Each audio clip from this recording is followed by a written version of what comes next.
I think it's important to remember that on June 8, 1967, the government of Israel, working in collusion with the government of the United States, engaged in a 2-hour-long attack against a defenseless United States ship, the USS Liberty, that the intended outcome of which was to be blamed on Egypt, which at that time was the Soviet Union's biggest client state in the Middle East.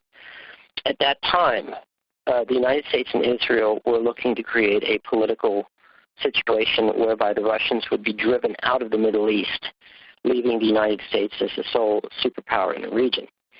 In essence, this is exactly what is happening now with regards to Syria. Only it's not just the Russians and their influence that the United States and Israel want to drive out of the Middle East, but also Iran as well. Syria is the door for doing this because Syria is the last foothold that the Russians have in the Middle East. And this is the reason why there is this drive to take Bashar al-Assad out of power. Now, the remarks by Lavrov at the UN detailing the United States and the West's tactics in sowing chaos in the region in order to undermine stability and to make a situation that can be exploited by the West is exactly what is taking place and is, in fact, an extension of that same policy that took place 40-plus years ago when the USS Liberty was being attacked.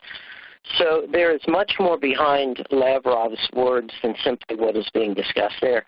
And I would remind the readers as well that on that day when the USS Liberty was being attacked, the world literally came within about 3 minutes of nuclear weapons being dropped on Cairo. And Russians at that time had made it clear to the United States that if the United States wanted a war, that the Russians were willing to engage.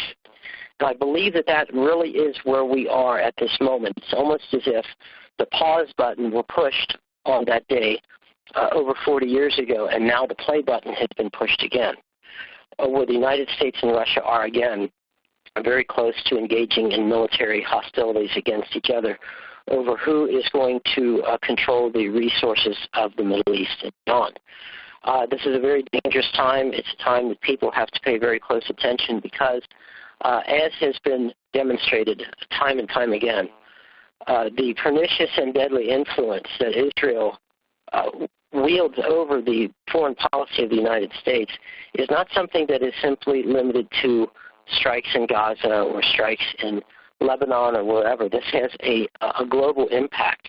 And just as Israel was willing to see the United States and Russia, two nuclear superpowers, at war with each other on June 8, 1967, she's just as willing to see that today. It's a very dangerous situation, and hopefully cooler heads will prevail.